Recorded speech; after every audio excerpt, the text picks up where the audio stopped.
अब सुनिए राष्ट्रपिता महात्मा गांधी की 21 जनवरी 1948 की वाणी। राष्ट्रपिता महात्मा गांधी प्रतिदिन शाम में खुले आसमान के नीचे अपनी प्रार्थना करते थे। सर्वधर्म प्रार्थना। प्रार्थना में लोगों से अपनी बातें साझा करते थे। ठीक एक दिन पहले हत्यारों के गिरोह ने उन पर बम फेंका था। यह गिरोह कई सालों से उनके प्राणों के पीछे पड़ा था। एक बार फिर ईसा को सूली पर लटकाया जाना था। बुद्ध, कबीर, तुलसी और मीरा की आवाज़ पर रोक लगाने की कोशिश हो रही थी। राष्ट्रपिता अपनी मौत से बेपरवाह अपने राम के भरोसे थे, जिन पर उन्हें अगाध विश्वास था। तो आप सुनिए राष्ट्रपिता का प्रवचन और महसूस कीजिए उनकी संवेदना। भाइयों और बहनों, अभी खड़े रहने तो क्या करेंगे उसको। पहले तो अभी सुनो ना, उनसे बातें आप करते रहेंगे तो ये मेरा कहने का ख़त्म नहीं हो सकेगा। और मुझको दुख है कि आज मैं 10 मिनट बाद में आया, लेकिन अभी तो मैं बीमार तो पड़ा हूँ, तो बीमारी के कारण जल्दी यहाँ नहीं पहुँच सका, तो आप मुझको माफ़ करेंगे। अभी आप इस भाई के साथ बहस करेंगे तो और हमारा वक्त चला जाएगा। 5:30 बजे में 2 मिनट बाकी है। मेरी उम्मीद तो है कि मैं 15 मिनट में ख़त्म करूं, लेकिन इतना भरा है मेरे पास कि मैं क्या कहूँगा और क्या नहीं मैं जानता नहीं।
चाहता हूँ। इसलिए जैसा कल तो पीछे आप सब शांत हो गए और पीछे जो बाद में सुना आप लोगों ने, और मुझको बड़ा अच्छा लगा कि एक मिस्किन बहन थी, वो कोई लिखी पढ़ी नहीं थी, शायद वो कुछ हिंदुस्तानी भी नहीं लिख सकती है, ऐसी बहन ने, मैंने उसको बुलाया तो नहीं है, पहचाना भी नहीं है, लेकिन मैंने सुन लिया।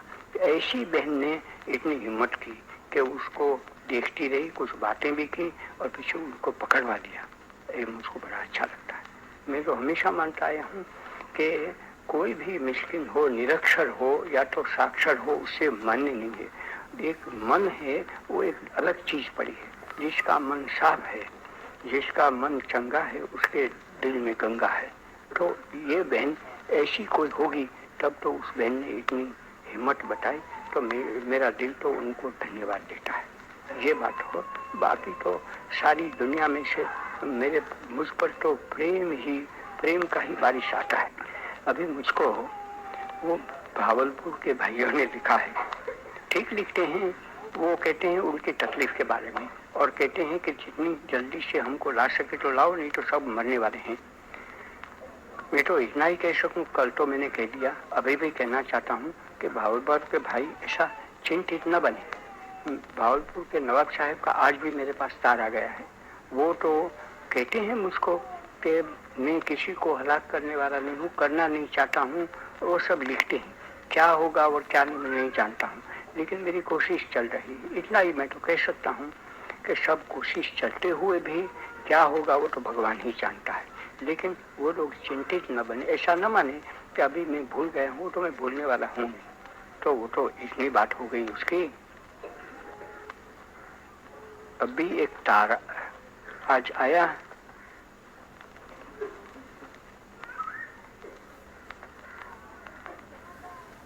वो लिखते हैं, ये सिख भाइयों की तरफ से है और तार तो आया है मुंबई से।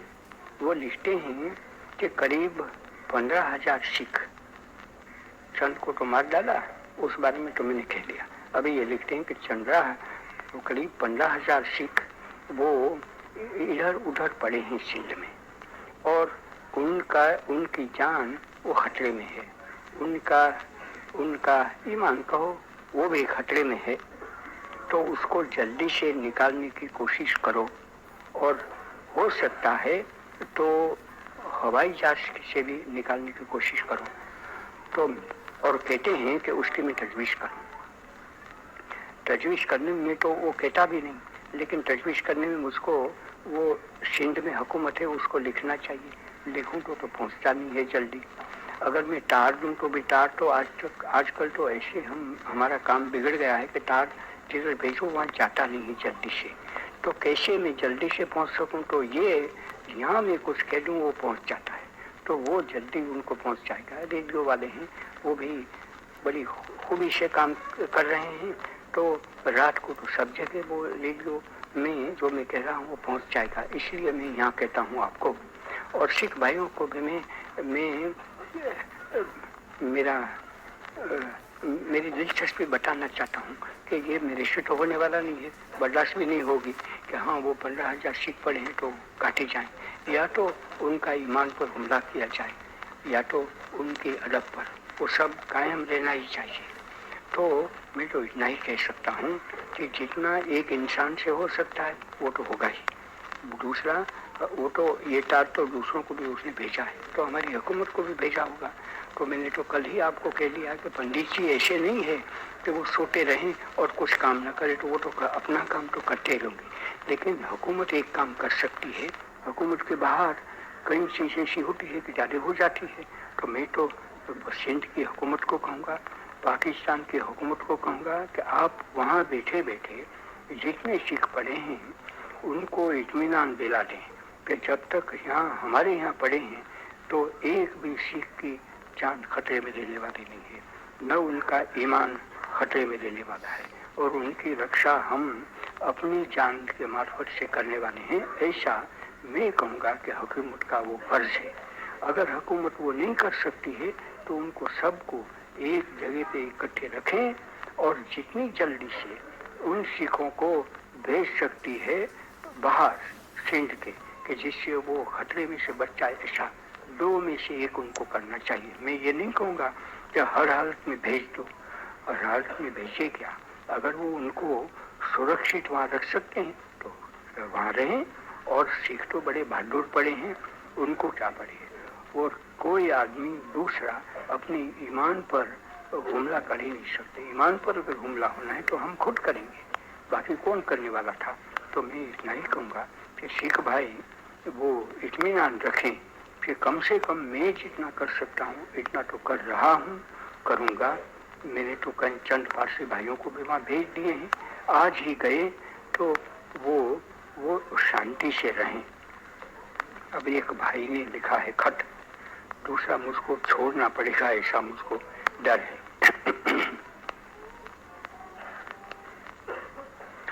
वो कहते हैं ये भाई कि जब आपको किसी कैद में कर लिया, कैद में डाल दिया, तो हमने ऐसा का भी काम कर लिया,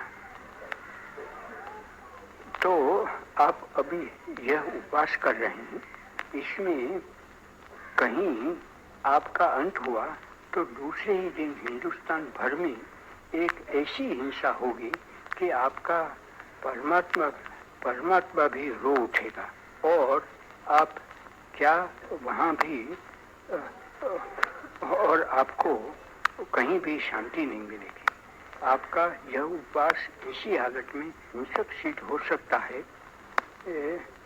अतः हम आपसे निवेदन करते हैं कि इसको बंद कर दीजिए। ऐसा कहते हैं, ठीक कहते हैं। ये तो मोहब्बत से लिखा गया खत है, लेकिन मुझको ऐसा कहना होगा कि वो अज्ञान से भी लिखा गया है।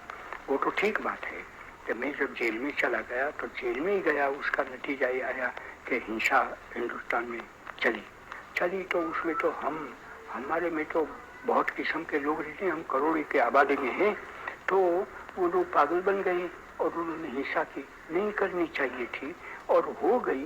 इसका तो नतीजा हम आज भी उठाते हैं कि अगर सारे हिंदुस्तान अहिंसक सचमुच बन जाता तो आज जो बनता है ऐसा बनने वाला नहीं था। तब पीछे वो कहते हैं कि अगर तू मर गया इस वाक़े में, तो वो आपस में कहेगा तूने नहीं किया इसलिए तो उसको मारेंगे, वो कहेगा कि तूने नहीं किया इसलिए, तो आपस में मर जाएं और बड़ा खून रहे ये ना। तो मैं आपको ये कहना चाहता हूँ कि ये मैंने सोच लिया, बगैर सोच कर मैं काम ऐसा नहीं करता हूँ। मैंने ये भी कहा है कि इस चीज में ईश्वर मेरे साथ है, ऐसा मेरा दावा है।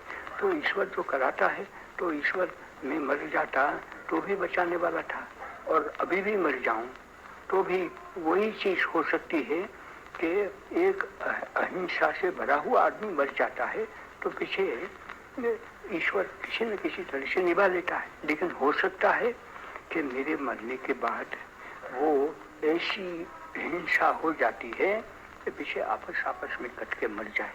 तो मैं कौन हूँ?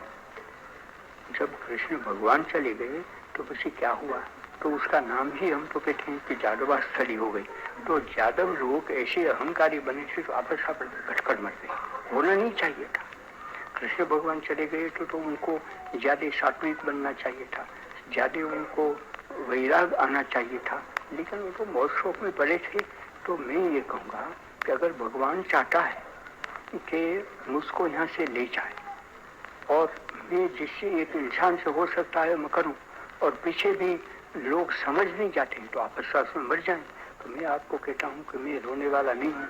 अगर कहीं मैं बैठा हूँ और वहाँ मैं देखता रहूँ तो अरे तूने ये क्या किया, इस तरह से हिंदुस्तान में तो आपस में कट के मर गए, उससे अच्छा नहीं था कि तू था तो कुछ न कुछ रह जाता था, वो बनता नहीं है। इसलिए मैं कहना चाहता हूँ कि अगर ये बात सच होने वाली थी तो भी मैं कहूँगा कि भगवान ने ऐसा इरादा कर लिया कि इन लोगों को भी मरना ही है, तो दूसरा क्या, उन लोगों को आपस में बनने दो। जैसे यादव मर गए तो हम यादव बनेंगे तो यही होने वाला है। मैं तो एक नाकिस आदमी हूँ, मिस्किन आदमी पड़ा हूँ, उसके मरने से क्या होने वाला था, उसके मरने से आपस में लड़ाई भी क्या हो।